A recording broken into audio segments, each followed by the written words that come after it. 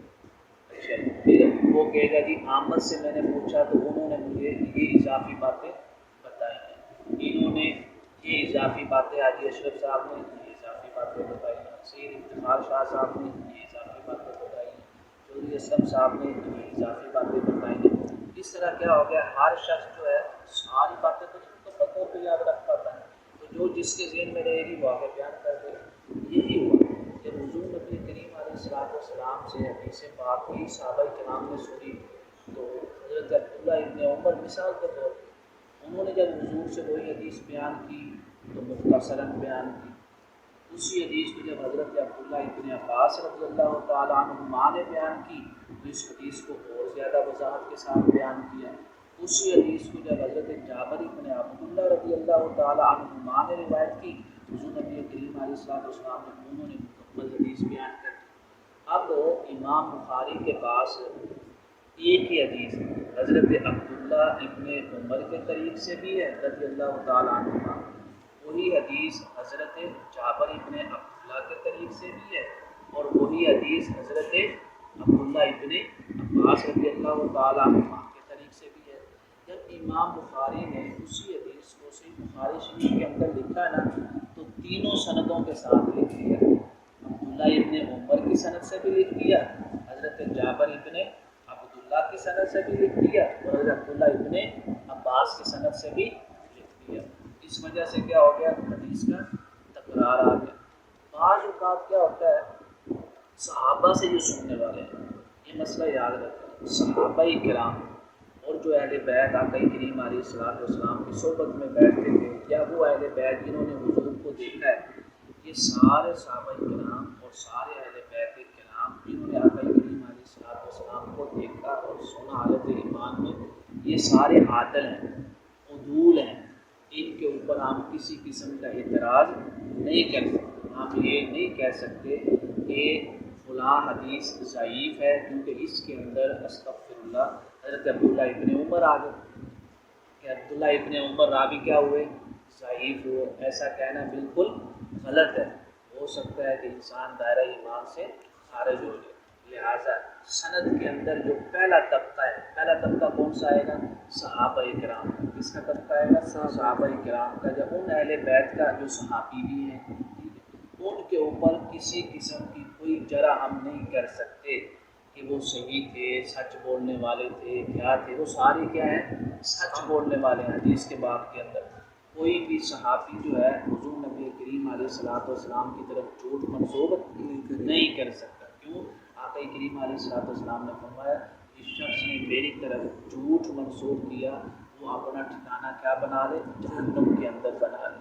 ایک حدیث میں مطلقاً فرمایا، دوسری حدیث میں حضور نبی کریم علیہ الصلوۃ والسلام نے وضاحت فرما دی، فرمایا جو جان بوجھ کے میری طرف جھوٹ منسوب کرے گا وہ اپنا ٹھکانہ جہنم میں بنا لے.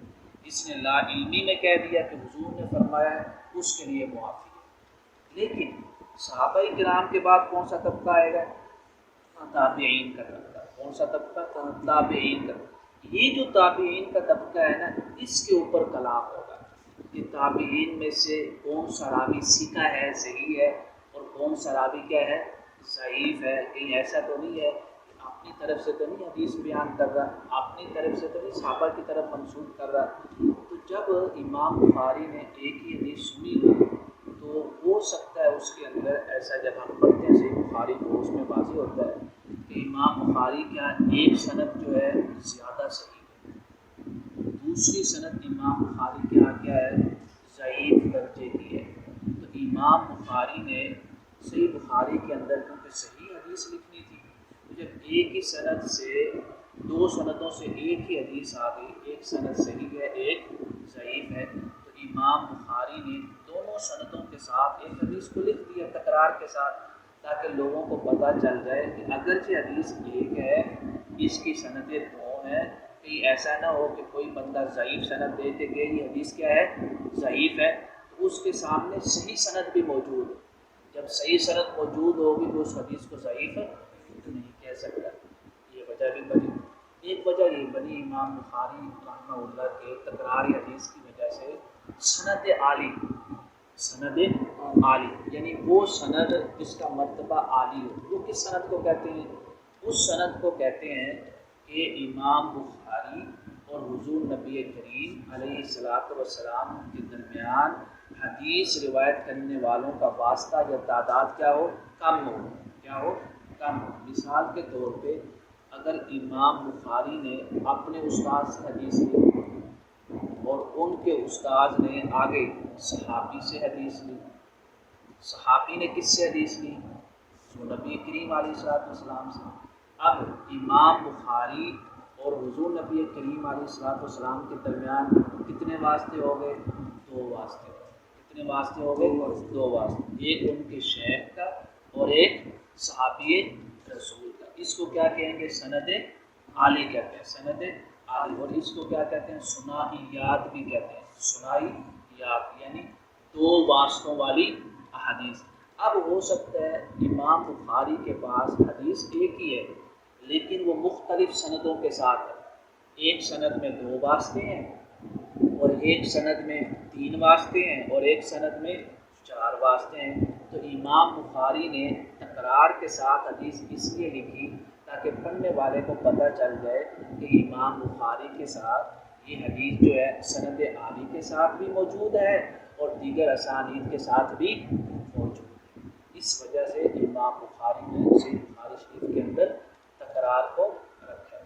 پھر اس کے بعد امام بخاری نے جب صحیح بخاری شریف لکھی نا، تو جب باب کا عنوان باندھا یعنی ٹاپک رکھا، اس کو عربی کے اندر کہتے ہیں ترجمۃ الباب۔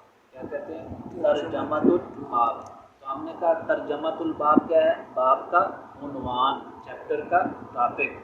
دوسرا ترجمۃ الباب کے اندر امام بخاری نے کیا بیان کیا ہے؟ فقہی مسائل بیان کیے۔ کیا بیان کیے ہیں؟ فقہی مسائل بیان کیے۔ ترجمۃ الباب باندھنے کا طریقہ کیا ہے امام بخاری کے یہاں؟ بعض اوقات تو وہ فقہی مسائل کے نام سے ہی باب باندھ دیتے ہیں، بعض اوقات ترجمۃ الباب کے اندر حدیث لے آتے ہیں، مختصر حدیث لکھ دیتے ہیں۔ جیسے آپ نے یہ حدیث لکھی، اگرچہ ضعیف تھی لیکن علماء کا اس کے اوپر عمل ہے۔ وہ حدیث کیا ہے؟ لا وصیت لوارث، جو شخص وراثت میں حق رکھتا ہے، جس کی وراثت تقسیم ہونی ہے، وہ اس کے لیے وصیت نہیں کر سکتا۔ مثال کے طور پہ میرا بیٹا کیا ہے؟ میری وراثت میں حقدار ہے۔ اب میرے لیے شریعت اجازت نہیں دیتی کہ میں اپنے بیٹے کے لیے وراثت کے حق کے علاوہ بھی کوئی وصیت کر جاؤں۔ کیوں؟ قرآن پاک نے اس کا حق کیا کر دیا ہے؟ مقرر کر دیا ہے۔ اس کو کیا کہتے ہیں؟ وارث کے لیے وصیت کا کوئی حق نہیں ہے۔ میرے لیے شریعت نے میرے وصال کے بعد صرف اتنا اختیار رکھا ہے کہ میں جو ہے نا ثلث کے اندر، یعنی اس کو آپ کہہ لیں 3/4 کے اندر جو ہے نا، میں اپنی وصیت کسی کے نام کر سکتا ہوں کہ اس کو اتنے پیسے دے دینا۔ اب یہ کس کو دے سکتے ہیں؟ اس شخص کو دے سکتے ہیں جو ہماری وراثت میں حق نہیں رکھتا ہے، اس کے لیے میں وصیت، مثال کے طور پہ مسجد کے نام پہ وصیت کر سکتا ہوں کہ اتنے پیسے مسجد کو دے دینا۔ اب مسجد میری وراثت میں حق رکھتی ہے؟ نہیں رکھتی، تو میں مسجد کے لیے وصیت کر سکتا ہوں۔ اسی طرح میرے ان رشتہ داروں میں سے جو میری وراثت کے حقدار نہیں ہے شرعی طور پہ، ان کے لیے میں کیا کر سکتا ہوں؟ وصیت کر سکتا ہوں۔ اسی طرح کسی نیک صالح عالم شخص کے لیے میں وصیت کر سکتا ہوں کہ اس کو اتنے پیسے دے دیں یا میری یہ کتابیں ان کو دے دیں۔ تو لہٰذا وصیت کن کے لیے ہو سکتی ہے؟ ان کے لیے ہو سکتی ہے جن کا وراثت میں کوئی حق نہیں۔ اب امام بخاری جب ترجمۃ الباب باندھتے ہیں تو بعض اوقات حدیث لکھ دیتے ہیں. تو یہ حدیث انہوں نے لکھ دی ایک چیپٹر کے اندر جب ہم پڑھیں گے، حالانکہ یہ حدیث کیا ہے؟ ضعیف ہے. تو ترجمۃ الباب کے اندر حدیث کا ضعیف ہونا کوئی اہمیت نہیں رکھتا، لیکن اصل کتاب کے اندر امام بخاری جو اصل مسئلہ کے اندر حدیث ہے وہ ساری کیا ہے؟ صحیح ہیں. جو مرفوع ہے وہ ساری صحیح ہیں. ایک باب وجہ کیا ہوگی؟ عنوان ترجمۃ الباب کا طریقہ کہ یا تو مسئلہ لکھ دیں گے یا پھر حدیث لکھ دیں گے. اس کے ساتھ ترجمۃ الباب جب قائم کرتے ہیں نا، مسئلہ فقہ کے نام سے جب عنوان باندھتے ہیں، اس کے بعد فوراً حدیث نہیں لاتے ہیں. یہ نہیں ہے کہ فوراً حدیث لائیں گے اس کے نیچے کہ مسئلہ اس حدیث کے اندر بیان ہوا ہے. نہیں، اکثر اوقات کیا ہوتا ہے کہ امام بخاری جو ہے حدیث لانے سے پہلے یا تو قرآن پاک کی آیت لکھیں، صحیح بخاری سے آپ پڑھیں گے دیکھیں گے، یا تو آیت پاک لکھیں گے. اگر آیت پاک کے ساتھ ساتھ بعض اوقات یہ بھی ہو سکتا ہے کسی فقیہ کا قول لکھ دیں گے. اب اس سے یہ بھی اخذ ہو گیا، جو لوگ صحیح بخاری شریف پڑھتے پڑھاتے ہیں وہ کہتے ہیں فقہ کی کوئی ضرورت نہیں ہے، فقہ کی کوئی اہمیت نہیں ہے، آپ کو حدیث آنی چاہیے، کسی امام کا نام لینے کی ضرورت نہیں ہے کہ امام اعظم ابو حنیفہ نے فرمایا، امام مالک نے فرمایا، یا فلاں بڑے فقیہ نے فرمایا. حالانکہ صحیح بخاری شریف پڑھا رہے ہیں پھر بھی وہ یہ موقف رکھ رہے ہیں. ان سے بندہ پوچھے کہ صحیح بخاری شریف کس نے لکھی؟ امام بخاری نے. اور امام بخاری اتنے بڑے محدث ہو کہ جن کی کتاب کو اللہ تعالیٰ نے اتنا مقام عطا فرمایا ہے، وہ بھی جب کسی مسئلے کے اوپر کوئی بھی عنوان باندھتے ہیں تو وہ کسی نہ کسی فقیہ کا قول لکھتے ہیں اپنی موافقت میں کہ فلاں فقیہ نے بھی یہ کہا ہے، یعنی مسئلے کے اوپر بھی سند لاتے ہیں. تو جب امام بخاری مسئلہ فقہ کے اوپر، فقہ مسئلہ کہتے ہیں شرعی مسئلہ، شرعی مسئلہ کے اوپر ائمہ کے اقوال نقل کر سکتے ہیں، تو میں اور آپ کون ہوتے ہیں منع کرنے والے؟ میں اور آپ کون ہوتے ہیں کہنے والے کہ یہ جائز نہیں ہے؟ تو لہٰذا یہ تھا امام بخاری کی صحیح بخاری لکھنے کا طریقہ مختصر کہ ترجمۃ الباب کیسے باندھتے ہیں، حدیث کے اندر تکرار کیسے آیا، حدیث کی تعداد کیا ہے، اور صحیح بخاری شریف کہاں پہ لکھی گئی. سب سے عام مسئلہ بدے حضرات کے سامنے مدینہ منورہ کے اندر. لہٰذا امام بخاری نے یہ عقیدہ بھی بتا دیا کہ جو برکات، جو رحمتیں اور برکتیں گنبد خضرا کے سامنے بیٹھ کے ملتی ہیں وہ کسی اور شہر میں نہیں ملتی. فرمایا حدیث کی سمجھ اسی کو آئے گی جس کے دل میں گنبد خضرا والے کی